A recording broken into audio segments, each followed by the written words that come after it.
আসসালামু আলাইকুম রাহমাতুল্লাহ। আজকের ভিডিওতে থাকছে গ্রামের মানুষের দৈনন্দিন জীবনের চলাফেরা এবং তাদের পরিবেশ কেমন সে নিয়ে। আজকের ভিডিওটি সম্পূর্ণ দেখলে আপনি দেখতে পারবেন যে একটা গ্রামের মানুষ কীভাবে তাদের জীবনযাপন করে। গ্রামের রাস্তাঘাট এবং তাদের পরিবেশ একদম ন্যাচারাল এবং একদম প্রাকৃতিক সৌন্দর্য। এটা এতটাই সৌন্দর্যপূর্ণ যে একটা মানুষ যদি এখানে বসবাস করে তার জীবনে এতটা নিঃশ্বাস নিতে পারে যে সেটা আপনি কল্পনার বাইরে। যারা গ্রামে বসবাস করে তাদের জীবনটা অনেক সুন্দর এবং অনেক আরামদায়ক। হয়তো এখানে টাকা পয়সা কম বা মানুষের জীবনে অনেক কিছুই এখানে পাওয়া যায় না, তারপরেও এখানে যে একটা শান্তি, এখানে একটা যে মানুষের একটা ভালো লাগা, তাদের জীবনে যে একটা অনুভূতি, এটা আপনি শহরে বা কোথাও আপনি পাবেন না। এখানে আপনি টাকা না থাকতে পারে কিন্তু এখানে সুখ এবং আপনার এত পরিমাণ আনন্দ যেটা আপনি কল্পনায় কখনো ভাবতে পারবেন না। যারা গ্রামে বসবাস করে শুধু তারাই একমাত্র জানে যে গ্রামে কতটা সুখ এবং আনন্দ। যদি আপনার এরকম আনন্দ পেতে হয় অবশ্যই আপনাকে গ্রামে আসতে হবে। আর যদি আপনার গ্রামে আসেন অবশ্যই দেখবেন মানুষ কতটা নিরিবিলিভাবে কাজ করে এবং তাদের চলাফেরাটা কত শান্ত এবং নিরিবিলি। গ্রামের যে একটা সৌন্দর্য এবং প্রকৃতিক যে একটা দৃশ্য, এটা দেখলে আপনার চোখ জুড়িয়ে যাবে। তাই আপনাকে ভালো লাগা এবং আপনার মনের ভেতরে যদি আনন্দ পেতে হয় অবশ্যই আপনাকে গ্রামে আসতে হবে। যারা শহরে থাকেন অবশ্যই একবার গ্রামে এসে ঘুরে যাবেন, দেখবেন আপনাদের অনেক ভালো লাগবে।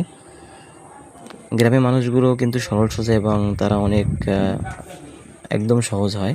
তারা কখনো পেঁয়াজগোছ এগুলো বোঝে না। তাদের মনে হিংসা বিদ্বেষ এগুলো খুব কম থাকে। গ্রামের কাদামাটির রাস্তা অনেক চলাফেরায় কষ্ট হয়, তারপরও মানুষগুলো অনেক আনন্দে এবং অনেক স্বচ্ছন্দে বসবাস করে। কারণ গ্রামে মানুষ এর সাথে তাদের জীবনটাকে মানিয়ে নিয়েছে।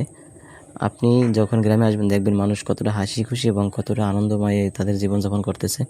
এখানে মানুষ নিজের হাতে মাছ ধরে এবং তারা সেটা খাওয়া দাওয়া করে এবং এখানে এই যে কুলার ভিতরে দেখবেন যে কত সুন্দর দৃশ্য, মানুষ জাল পেতে তারপর এখান থেকে মাছ ধরে। মানুষ বিকেল হলে বাজারে যায়, তারপরে বৃষ্টি হলে ছাতা নিয়ে বাজারে যায়। তাদের ভিতরে একটা অন্যরকম আনন্দ থাকে। আপনি একবার গ্রামে ঘুরে আসবেন, দেখবেন মানুষ কতটা আপনাকে আপ্যায়ন করে। তারপরে এই যে গ্রামের বাড়িতে যখন মানুষ এই যে দেখেন যাতায়াতের জন্য এই যে হাক্কা বা চার বলা হয়, বেড়ে থেকে পার হইতে হয়। তারপরে এই যে আপনার খালের ভিতরে চার, এগুলো পাড়ায়, এগুলো কি আপনাদের এলাকায় আছে বা আপনারা কখনো দেখছেন কিনা অবশ্যই কমেন্টে বলবেন। আর যদি এরকম ভিডিও আপনাদের ভালো লাগে অবশ্যই ভিডিওটি শেয়ার করবেন এবং আপনারা চ্যানেলটি যদি সাবস্ক্রাইব করে না থাকেন আমার ইউটিউব চ্যানেলটি সাবস্ক্রাইব করবেন। আর যদি ফেসবুকে দেখে থাকেন অবশ্যই আমাকে ফলো করে পাশে থাকবেন।